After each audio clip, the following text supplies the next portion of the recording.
मुंबई की हम बात कर रहे हैं, क्योंकि मुंबई इंडियंस की बात होती है तो आईपीएल से रिलेटेड हो जाता है, और यहाँ पर 5 खिलाड़ी जो हैं, और यहाँ पर श्रेयस अय्यर को भी लोग इंक्लूड कर रहे हैं कि वो मुंबई के ही हैं, मुंबई में उनका जन्म हुआ है। तो थोड़ा सा अभी यहाँ पर हमारे फैंस जो है वो खुद ही कुमार कार्तिक जी कह रहे हैं अच्छी टीम है और लव दिस टीम, और इसके अलावा देखिए उनके नीचे आशीष ने उनका रिप्लाई दिया है, वो एशिया कप का वो बता रहे हैं कि यहाँ पर रोहित, ईशान, विराट, जडेजा नंबर 4 पर आप जडेजा को खिलाएंगे चिराग? इन्होंने खिलाया, आशीष जी ने खिलाया है नंबर 4 पर जडेजा को, विराट को नंबर 3 पर। नहीं, आप श्रेयस अय्यर और केएल राहुल श्रेयस अय्यर को इन्होंने 5 पर किया है, स्काई को नंबर 6 पे किया, तिलक को केएल राहुल को 7वें नंबर पर कर दिया।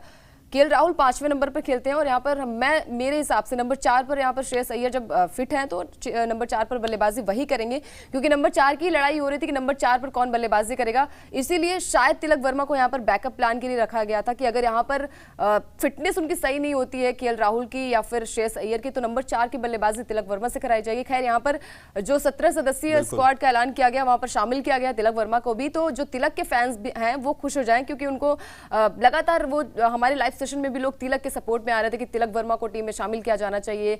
वो शामिल भी हो गए, और उनसे यही उम्मीद की जाएगी कि एक अच्छी बल्लेबाजी करे, क्योंकि आयरलैंड के दोनों मैचेस में उनका बल्ला चला नहीं। पहले मैच में 0 पर आउट हुए, दूसरे मैच में 1 रन बनाकर आउट हुए, तो प्रदर्शन ऐसा ही रहेगा। तो आगे वाले मैचेस में, क्योंकि एशिया कप है, वर्ल्ड कप के लिहाज से अगर प्लेइंग 11 बनेगी, स्क्वाड में शामिल किया जाएगा आपको, तो बड़ी बात है। और वहां पर अगर आप बल्लेबाजी नहीं करोगे तो आपके लिए भी, और क्योंकि अगर हम सोशल मीडिया की बात करते हैं तो वहां पर रिंकू सिंह ने कल एक अच्छी पारी खेली, तो उसकी वजह से लोग अभी कमेंट सेक्शन में कह रहे हैं कि एशिया कप या वर्ल्ड कप के स्क्वाड में रिंकू सिंह को खिलाना चाहिए। तो अच्छी बल्लेबाजी करिए, और यही चाहेंगे कि वर्ल्ड कप, एशिया कप हमारे देश को मिले। और जिस तरीके से हम लगातार बात कर रहे थे कि केएल राहुल की फिटनेस पर सवाल उठ रहे थे कि केएल राहुल जो है वो बल्ले से भी कमाल नहीं कर पा रहे हैं और फिट भी नहीं है, तो चिराग यहाँ पर वो बुमराह की तरह कमबैक कर सकेंगे? क्या कहेंगे आप? बुमराह ने जिस तरीके से कमबैक किया, एक अच्छा कमबैक था उनके लिए, और यहाँ पर केएल राहुल से भी यही उम्मीद होगी, क्योंकि 1 साल से लगभग उनका बल्ला जो है वो चला नहीं है। बिल्कुल, देखिए उम्मीद तो होगी कि एक फ्रेश स्टार्ट होगी उनके लिए भी, और जो मतलब फॉर्म और फिटनेस दोनों चीजें ना पैरेलल में मुझे लगता है चल नहीं सकती। आपको देखना होगा कि फिटनेस के बाद उनकी फॉर्म कैसी है, क्या वो क्योंकि देखिए फुटवर्क बहुत इंपॉर्टेंट हो जाता है क्रिकेट में, और आप अगर लंबे समय से क्रिकेट से दूर होते हैं, हालांकि उन्होंने नेट्स में बहुत सी बल्लेबाजी की होगी, लेकिन जो एक प्रॉपर इंटरनेशनल मैच की सिचुएशन होती है, उस सिचुएशन पर अगर हम नजर डालें तो वहां पर काफी सारी चीजें कुछ अलग तरीके से देखने को मिलती हैं। और जब श्रेयस अय्यर मैच में उतरेंगे तब देखना होगा कि वो किस तरीके से बल्लेबाजी करते हैं, कैसा उनका फुटवर्क रहता है, कैसी उनकी कलाइयां चल रही हैं या नहीं चल रही हैं। और उसके अलावा जो एक फैक्टर रहता है ना कि अपना मानसिक तरीके से क्या पूरे मजबूत नजर आ रहे हैं या नहीं नजर आ रहे हैं, क्योंकि नंबर 4 हम लोग बार बार बात करते हैं कि आपको इनिंग्स बिल्ड करनी पड़ेगी। नंबर 4 नंबर 5 को इनिंग्स बनानी पड़ती है। जब 1-2 विकेट जल्दी गिर जाते हैं तो आपको इनिंग्स को बिल्ड करना पड़ता है। अगर विकेट्स जल्दी नहीं गिरते तो फिर आपको एक फिनिशर की भूमिका में नजर आना पड़ता है। तो यहाँ पर 2 तरीके के माइंडसेट होते हैं एक मिडिल ऑर्डर बल्लेबाज के, तो उस माइंडसेट से क्या श्रेयस अय्यर और केएल राहुल उस माइंडसेट से तैयार हैं, ये भी देखने वाली बात होगी। बिल्कुल, और क्योंकि निगाहें मुझे लगता है कि बुमराह से ज्यादा और तिलक वर्मा से ज्यादा कहीं ना कहीं केएल राहुल और श्रेयस अय्यर पर रहेंगी। काफी टाइम बाद वो टीम में वापसी कर रहे हैं और एक अच्छा कमबैक होना चाहिए। जिस तरीके से जसप्रीत बुमराह ने एक अच्छा कमबैक किया है, पहले ही पारी में 2 विकेट लिए, और जिस तरीके से उनका प्रदर्शन रहा है, और दोनों ही आयरलैंड सीरीज चल रही है और वहां पर 2 मुकाबले जो है टीम इंडिया जीत चुकी है, और उम्मीद यही है कि श्रेयस अय्यर एक अच्छे तरीके से कमबैक करे। एक अच्छे बल्लेबाज हैं वो, और जब वो मैदान पर होते हैं, हमने देखा है कि दिल्ली कैपिटल्स के लिए वो खेलते हुए नजर आ रहे थे, और अभी फिलहाल उन्हें इंजरी की वजह से वो काफी टाइम से अपनी टीम में नहीं है, लेकिन बाकी के मैचेस में भी, ओडीआई मैचेस में उनके आंकड़े काफी अच्छे रहे। और यहाँ पर मैं चाहूंगा कि आप लेते रहे, बिल्कुल मिस नहीं करें। और यहाँ पर लोग कह रहे हैं कि केएल राहुल इज बेटर, ये अजय कह रहे हैं कि अच्छे हैं केएल राहुल। खैर अच्छे बल्लेबाज है, लेकिन काफी टाइम से अगर आपके बल्ले से रन नहीं निकलता, हमने देखा है कि शुभमन गिल एक अच्छे बल्लेबाज है, लेकिन लगातार अभी 3 मैचेस में उनके अच्छी पारी खेली नहीं है, तो दुख होता है। As a fan, cricket fan, हमें दुख होता है कि आप एक अच्छा बल्लेबाज जो है वो अच्छे बल्लेबाजी नहीं करता, तो कहीं ना कहीं दिल को थोड़ा सा ठेस पहुंचती है। और शुभमन गिल है वो तो दिल के लिए जाने आते हैं। तो बिल्कुल, मनीष जी पूछ रहे हैं 6 नंबर पर कौन खेलेगा। देखिए 6 नंबर पर सीधे तौर पर आपके पास हार्दिक पांड्या एक ऑप्शन है जो 6 नंबर पर खेलते हुए नजर आएंगे, और मुझे लगता है कि 6 नंबर पर हार्दिक पांड्या खेलेंगे।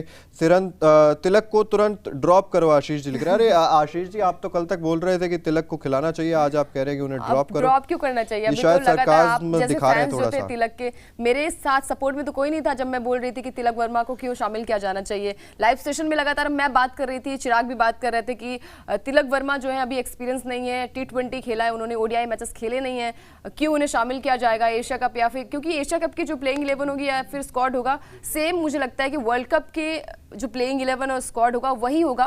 फेरबदल नहीं होना चाहिए, क्योंकि अगर आप अब फेरबदल करेंगे तो आपकी गलती यहाँ पर साफ तौर पे नजर आएगी, क्योंकि वर्ल्ड कप ज्यादा दूर नहीं है, यहाँ पे अक्टूबर में मुकाबला खेला जाएगा और एशिया कप का भी बेसब्री से लोग इंतजार कर रहे थे। बहुत टाइम से ये सवाल हो रहे थे कि कब आएगा टीम इंडिया का ऐलान, कब होगा, क्योंकि बांग्लादेश का ऐलान हो गया था, नेपाल का ऐलान हो गया था, बड़ी बड़ी टीमें अपनी, पाकिस्तान का भी ऐलान हो गया था बहुत पहले, और हम देख रहे थे कि हमारी टीम का ऐलान कब होगा। 14 अगस्त था, 15 अगस्त खिसक के फिर 20 अगस्त हुआ और आज फाइनली ऐलान हुआ। और तिलक वर्मा के लिए जिस तरीके से आप गुहार लगा रहे थे, फैंस जो थे तिलक वर्मा के, वो लगातार कमेंट सेक्शन में कर रहे थे कि, और अभी कमेंट सेक्शन देखिए सूर्य कुमार यादव के लिए आ रहे हैं अंकिता बहुत सारे कि सूर्य कुमार यादव कहां खेलेंगे, 7 नंबर पर कौन खेलेगा, फिनिशर में मुझे लगता है 7वें नंबर पर कि प्लेइंग 11 में जगह मिल पाएगी। अच्छा, आपको नहीं लग रहा है? मुझे नहीं लग रहा।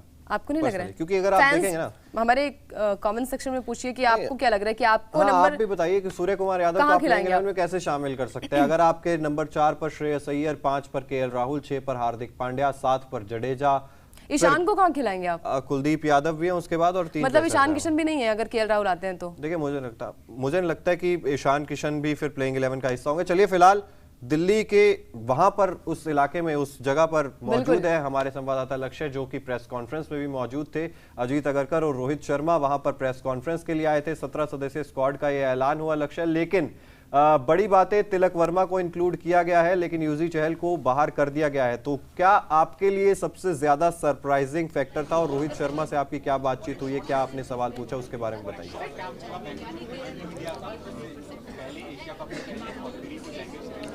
जी बिल्कुल चिराग, देखिए चहल के लिए उन्होंने एक ही वर्ड का यूज़ किया कि वो थोड़ा सा अनलकी रहे। कुलदीप ने उनसे अच्छा प्रदर्शन किया है, इसलिए कुलदीप यादव को टीम में शामिल किया गया है। चहल को इसलिए नहीं किया गया है क्योंकि टीम में उनके जैसे खिलाड़ी बहुत है, जगह नहीं बन पा रही है। देखिए 17 ही खिलाड़ियों को चुनना था, कुलदीप उनसे एक कदम आगे थे, इसलिए चहल को लेके उन्होंने बातचीत नहीं की, या थोड़ा सा डिस्कशन हुआ। तो उन्होंने बोला कि देखिए अभी भी सबके दरवाजे खुले हुए हैं। उन्होंने अश्विन को लेकर भी बोला, उन्होंने वाशिंगटन सुंदर को लेकर भी बोला, उन्होंने चहल को लेकर भी बोला कि उन्होंने बोला कि साफ साफ कि देखिए इस टीम में नहीं चुने गए, इसका मतलब ये नहीं है कि वो स्कीम ऑफ थिंग्स से बाहर चले गए, उनके बारे में बात नहीं हुई। उनके बारे में बात हुई है लेकिन जगह केवल 17 थी, इसी वजह से उन्हें शामिल नहीं किया गया। लेकिन एक चीज़ जो सबसे बड़ी अपडेट है, जो शायद आपने बताई भी होगी, केएल राहुल अभी भी फिट नहीं है। जो अपडेट दी है, हालांकि जो चोट उनको पहले लगी थी उससे उनका कोई लेना देना नहीं है, निगल है, तो ये अलग चोट है, और इसीलिए संजू सैमसन को भी रिजर्व या बैकअप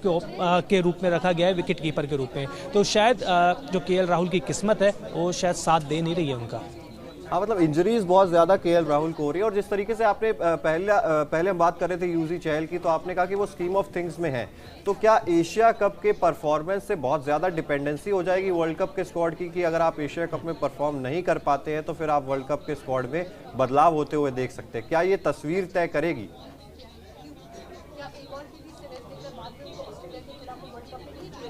जी बिल्कुल, अजीत आगरकर ने बोला है कि देखिए एशिया कप के बाद ऑस्ट्रेलिया के खिलाफ भी सीरीज़ खेली जानी है, तो उस सीरीज़ में भी देखा जाएगा, क्योंकि हालांकि उससे पहले वर्ल्ड कप का स्क्वाड आ जाएगा, लेकिन उन्होंने बोला है कि सबके दरवाजे अभी खुले हुए हैं। किसी के लिए आप ये नहीं बोल सकते कि ये खिलाड़ी टीम में शामिल अभी नहीं हो सकता, वर्ल्ड कप की टीम में शामिल नहीं हो सकता। चलिए एशिया कप का तो जो स्क्वाड है वो आ ही गया है, लेकिन चहल के लिए देखिए शायद आपको जितना बुरा लगा, रोहित शर्मा के एक्सप्रेशन से भी दिख रहा था कि वो भी निराश थे। हालांकि उनके हाथ में था और नहीं भी था, क्योंकि कंट्रोल देखिए 17 खिलाड़ियों को ले जाना था। लेकिन कुलदीप यादव आप सभी को पता है कि देखिए प्रदर्शन भी तो उन्होंने बेहद शानदार किया, चाहे T20 में हो चाहे वनडे हो। जब से उन्होंने वापसी करी है इंटरनेशनल क्रिकेट में, पीछे मुड़ के देखा नहीं है। वहीं चहल का जो ग्राफ है वो नीचे गिरता गया है, तो इसलिए आप समझ सकते हैं, आंकड़े भी गवाही दे रहे हैं कि कुलदीप यादव उनसे एक कदम आगे थे।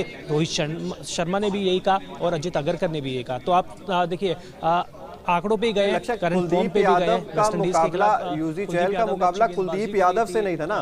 कुलदीप यादव से आप कहेंगे कि भाई कुलदीप यादव से मुकाबला था या फिर शार्दुल ठाकुर से मुकाबला था? आप बैटिंग में डेप्थ देखना चाहते हैं?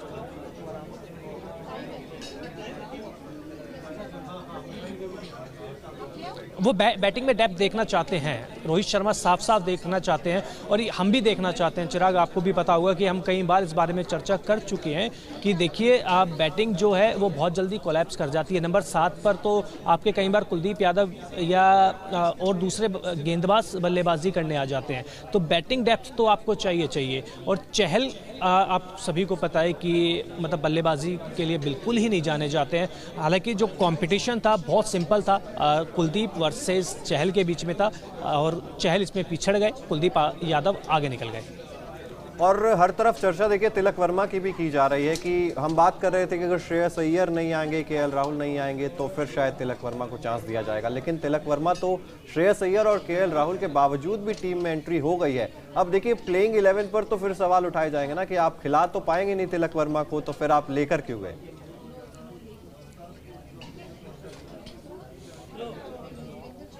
नहीं, शायद आप हो सकता है कि प्लेइंग 11 में भी तिलक वर्मा को देख ले। रोहित शर्मा ने बहुत साफ शब्दों में कहा कि देखिए हमने नंबर 4 पर बहुत सारे बल्लेबाजों को ट्राई किया, अक्षर पटेल को भी कर लिया, तो अब तिलक वर्मा नंबर 4 के लिए एक अच्छे बल्लेबाज साबित हो सकते हैं। पहली चीज़। दूसरी चीज़, आपको मिडिल ऑर्डर में एक लेफ्ट हैंड बल्लेबाज चाहिए, टीम इंडिया के पास है नहीं। अक्षर पटेल का भी जो बैटिंग में उस तरीके का रिकॉर्ड रहा नहीं है। नंबर 4 पे उनको कुछ मौके मिले हैं, हालांकि ज़्यादा नहीं मिले, लेकिन जो भी मिले उसमें अच्छा प्रदर्शन नहीं है। तो तिलक वर्मा से काफ़ी सेटिस्फाइड लग रहे थे, खुद रोहित शर्मा भी लग रहे थे, और अजीत अगरकर जो चीफ सेलेक्टर है वो भी लग रहे थे। तो तिलक वर्मा को लेकर बहुत ज़्यादा आश्वस्त है, और वेस्ट इंडीज़ के खिलाफ जो सीरीज़ खेली गई थी उसको बहुत करीब से देखा है अजीत अगरकर ने, और उसी के बाद ये फैसला लिया गया है। आयरलैंड वाली सीरीज को शायद मुझे लगता है कि उन्होंने बहुत ज्यादा करीब से नहीं देखा। हाँ, नहीं और जिस तरीके से हम लोग बात भी कर रहे थे कि अगर श्रेयस अय्यर वो नहीं देखी उन्होंने, वो नहीं देखी। उसी का वेट किया जा रहा था कि शायद 21 तारीख 20 तारीख को जो मुकाबला होगा उसमें तिलक वर्मा को एक बार फिर से अच्छे फॉर्म में नजर आएंगे, क्योंकि पहला मुकाबला जो 18 को खेला गया था वहां पर 0 पर आउट हुए थे, और इस वाले मुकाबले को देखा जा रहा था कि शायद यहाँ पर एक अच्छी बल्लेबाजी करें वो। लेकिन जिस तरीके से, मैं तो बिल्कुल भी खुश नहीं हूँ कि उन्हें टीम में शामिल किया गया। मुझे लग रहा था कि चहल जो थे वो टीम में शामिल हो सकते थे, क्योंकि अगर आप जडेजा को खिलाएंगे तो अक्षर पटेल नहीं खेलेंगे, और यहाँ पर अगर श्रेयस अय्यर, अगर मुझे लग रहा है कि अगर आप श्रेयस अय्यर को बिल्कुल फिट मान रहे हैं, और अगर आप 4 लेकिन चिराग एक चीज जी चिराग, श्रेयस अय्यर पूरी तरीके से फिट है। 3 उन्होंने जो प्रैक्टिस मैच है एनसीए में वो भी खेले हैं, तो श्रेयस अय्यर के ऊपर जो भी संशय के बादल छाए हुए थे, जो भी डाउट थे फैंस के थे, वो रोहित शर्मा ने साफ कर दिया कि 100% फिट है। मैच फिट भी है क्योंकि उन्होंने 3 मैच खेल लिए हैं एनसीए में, तो श्रेयस अय्यर के ऊपर अब कोई डाउट नहीं होना चाहिए। केएल राहुल के ऊपर जैसा कि आपको बताया कि थोड़े बहुत डाउट है, हालांकि निगल है, सिर्फ निगल है, तो अगर निगल है तो देखिए ज़्यादा परेशानी होनी नहीं चाहिए, लेकिन अगर उससे बढ़कर भी हुआ, क्योंकि इतिहास रहा, हिस्ट्री रही है केएल राहुल की इंजरी के साथ, तो आप समझ सकते हैं कि थोड़ा सा डाउटफुल हो सकता है। लेकिन वाइस कैप्टनसी के बारे में भी देखिए बातचीत करनी चाहिए थोड़ी सी। हार्दिक पांड्या को दोबारा से वाइस कैप्टन बनाया गया है। सुबह से रिपोर्ट चल रही थी कि जसप्रीत बुमराह को वाइस कैप्टन बनाया जा सकता है। सेलेक्टर्स खुश नहीं है हार्दिक पांड्या की जो कैप्टनसी थी वेस्ट इंडीज़ में, लेकिन अजीत अगरकर ने साफ कर दिया है कि हार्दिक पांड्या ही इस टीम के वाइस कैप्टन रहेंगे, और अगर एशिया कप में है तो उम्मीद कीजिए कि वर्ल्ड कप में भी हार्दिक पांड्या ही आपके उप कप्तान रहेंगे। बिल्कुल, और जिस तरीके से हम लोग बात भी करते हैं कि गेंदबाजी के ऑप्शन भी हार्दिक पांड्या प्रोवाइड करा देते हैं आपको, एक अतिरिक्त गेंदबाज। हालांकि उतना आप शायद पूरे 10 ओवर हार्दिक पांड्या पर नहीं निर्भर रह सकते कि पूरे 10 ओवर करेंगे वनडे मुकाबले में। लेकिन जब हम बात कर रहे थे ना लक्ष्य की, जिस तरीके से हम बात कर रहे थे कि अगर श्रेयस अय्यर पूरे फिट हैं, तो क्या आप तिलक वर्मा को श्रेयस अय्यर से पहले नंबर 4 पर मौका देंगे, या आप उनको नंबर 4 का बैकअप ऑप्शन लेकर चल रहे हैं?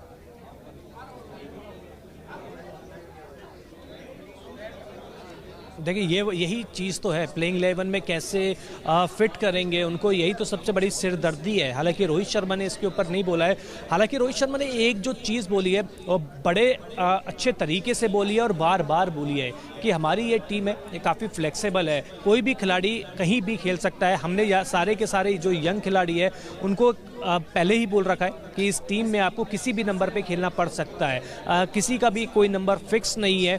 तो ये चीज़ उन्होंने साफ कर दिया, क्योंकि ये सवाल ईशान किशन के लिए पूछा गया था। आप सभी को पता है कि ईशान किशन तीसरे बैकअप ओपनर के रूप में जा रहे हैं, लेकिन ज़रूरत पड़ने पे जैसे कि लेफ्ट हैंड बल्लेबाज चाहिए आपको मिडिल ऑर्डर में भी। तो जब उनसे सवाल पूछा गया कि क्या नंबर 4 पर या मिडिल ऑर्डर में ईशान किशन फिट हो पाएंगे, तो उन्होंने बोला कि हो जाएंगे। सारे खिलाड़ियों को अपने रोल पता है, सबको बताया गया है कि किसी खिलाड़ी का कोई भी रोल अभी कंफर्म नहीं है। तो ये एक अच्छी चीज़ है और जिसके बारे में रोहित शर्मा ने बहुत खुल के बातचीत की है। अच्छा, और लक्ष्य बहुत सारे कमेंट्स आ रहे हैं सूर्य कुमार यादव को लेकर भी, क्या सूर्य कुमार यादव की इस टीम की इस प्लेइंग 11 में जगह बन पाएगी या नहीं बन पाएगी, और अगर बन पाएगी तो क्या पोजीशन रहेगी? क्योंकि बहुत सारे कमेंट्स मेरे पास इस वक्त आ रहे हैं, अंबार लगा हुआ है सूर्य कुमार यादव के बारे में जानना चाह रहे हैं लोग कि इस टीम में तो गए हैं लेकिन क्या खेल पाएंगे?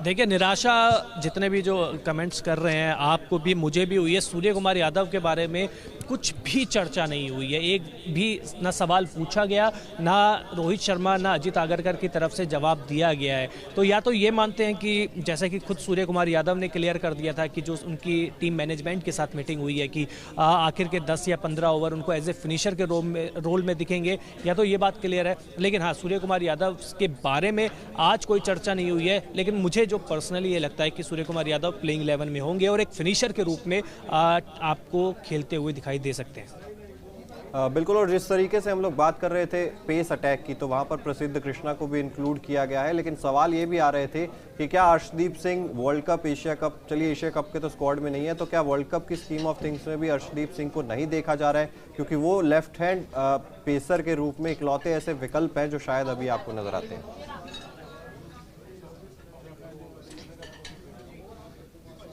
जी बिल्कुल, अर्शदीप सिंह अब नहीं है। बहुत सिंपल सी बात है, शायद पहले भी नहीं थे। स्कीम ऑफ थिंग में T20 में उनका ग्राफ ठीक है ऊपर जाता जा रहा है, लेकिन अभी वनडे फॉर्मेट में उनके बारे में कोई शायद बातचीत भी नहीं कर रहा है, ना टीम सेलेक्टेड ना टीम मैनेजमेंट। क्योंकि सबसे पहले टीम मैनेजमेंट क्या देख रहा है, वर्ल्ड कप देख रहा है, वर्ल्ड कप के लिए टीम बनानी है, उनको वही देख रहे हैं। तो सीधी सी बात है। और प्रसिद्ध कृष्णा की देखिए, अगर इंक्लूजन हुआ है तो आपको एक अच्छा ऑप्शन देते हैं, क्योंकि आप उनका ओडीआई रिकॉर्ड देखेंगे बहुत अच्छा है उन्होंने। हालांकि इंजरी कंसर्न्स की वजह से वो लगातार टीम से अंदर बाहर होते रहते हैं, लेकिन इसके बावजूद उनका ओडीआई रिकॉर्ड बहुत अच्छा। और आयरलैंड के खिलाफ दोनों मैच में देख लीजिए, पूरी रिदम के साथ गेंदबाजी कर रहे हैं, पेस के साथ कर रहे हैं, और जो उनको उछाल मिलता है उनकी हाइट की वजह से, तो वो तो उनके लिए एक्स्ट्रा एडवांटेज है ही। लेकिन अर्शदीप सिंह, मुझे लगता है कि शायद वनडे वर्ल्ड कप तक उनके बारे में कोई बातचीत होगी भी नहीं। अच्छा, और कमेंट सेक्शन में ना ये चीज़ की भी बहुत सारी चर्चा की जा रही है, जितने भी कमेंट्स आ रहे हैं, कि क्या केएल राहुल, श्रेयस अय्यर, जसप्रीत बुमराह, प्रसिद्ध कृष्णा, इन चारों का, चलिए 2 को तो हमने देख लिया है आयरलैंड के खिलाफ सीरीज में, लेकिन क्या यहाँ पर फॉर्म फिटनेस को देखने के बाद क्या 1-2 मैचेस के बाद बड़ा फैसला भी लिया जा सकता है कि नहीं यार, हम तो सोच रहे थे कि फॉर्म में होंगे लेकिन फॉर्म में तो नहीं है ये, इसलिए आपने हर किसी का एक बैकअप ऑप्शन तैयार रखा है?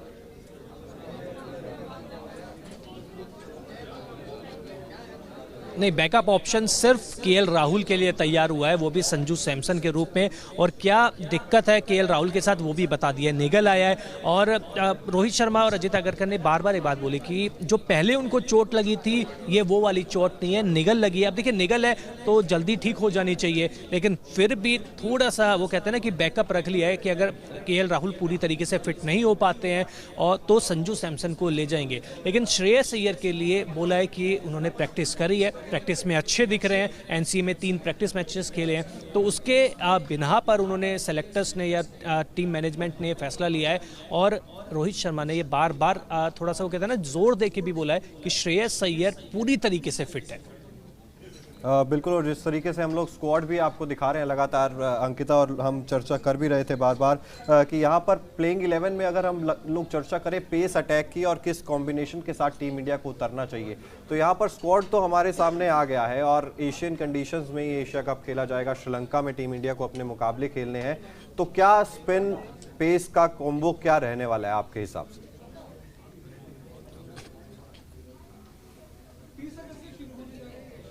देखिए, ड्यू फैक्टर के बारे में बातचीत हुई है, सवाल भी पूछे गए हैं, उन्होंने जवाब भी दिया है और अजित अगरकर ने कहा है कि श्रीलंका में ड्यू फैक्टर होगा। अब हालांकि उस समय कितना होगा ये अभी किसी को भी नहीं पता। और कप्तान और जो चीफ सेलेक्टर है उन्होंने बताया कि देखिए जो अभी कैंप लगने वाला है एनसीए में, उसके बाद बहुत सारी चीज़ों की तस्वीर क्लियर हो जाएगी, क्योंकि उस कैंप में स्किल पे भी काम होगा, रिदम पे भी काम होगा। इसके अलावा जो पूरा वो कहते हैं ना कि टीम का माहौल वगैरह बनाने वाली चीज़ है, केएल राहुल टीम के साथ जुड़ जाएंगे, श्रेयस अय्यर उनके साथ कैंप में वहीं जुड़ जाएंगे, तो आपको वो सीधी तस्वीर है, ये साफ तस्वीर है, वो आपको देखने को मिल जाएगी। बिल्कुल, और साफ तस्वीर भी अंकिता देखने को मिल जाएगी। और जिस तरीके से हम लोग चर्चा कर भी रहे हैं लगातार कि उस स्क्वाड में आपको कई सारे ऐसे नाम थे जो शायद सडनली आए हैं, और हम लोग अंकिता और मैं इस चीज़ पर भी डिस्कशन कर रहे थे कि क्या सोशल मीडिया थोड़ा सा यहाँ पर हावी होता हुआ नजर आता है सिलेक्शन पर, क्योंकि हम देख रहे थे एक अच्छा आईपीएल सीजन, 3 अच्छे मुकाबले वेस्ट इंडीज़ के खिलाफ, तो वो एक बज़ क्रिएट हुआ तिलक वर्मा के लिए और एकदम से सडनली उनकी एंट्री हो गई। तो क्या सोशल मीडिया का कुछ प्रेशर नजर आता है इस सिलेक्शन में आपको?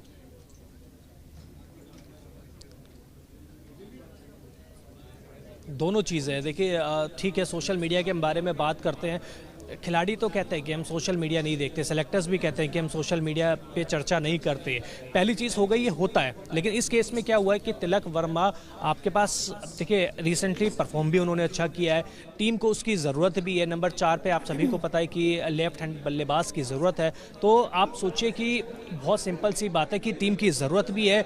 उसी टाइम पर तिलक वर्मा ने अच्छा प्रदर्शन कर दिया, आपको जब ज़रूरत थी तो छक्का मार दिया, तो अपनी जगह उन्होंने कंफर्म कर लिया है। वो कहते हैं ना कि सही समय पे जो मौके मिले हैं उसको उन्होंने ग्रैब किया, और ग्रैब करते के साथ ही आप सोचिए कि इतनी जल्दी, मतलब डायरेक्ट एशिया कप में अगर उनका होगा तो वनडे डेब्यू होगा, तो आप सोचिए कि सही सिचुएशन पे, सही जगह पे उन्होंने रन बनाए हैं, और जिस टेम्परामेंट के साथ रन बनाया है, अजित अगरकर ने भी बात करी थी कि जिस टेम्परामेंट के साथ रन बनाया है, बिल्कुल शांति के साथ की वापसी हुई है और अच्छा कमबैक होना चाहिए टीम इंडिया के लिए। जसप्रीत बुमराह ने तो आयरलैंड सीरीज में दिखा दिया है कि उनकी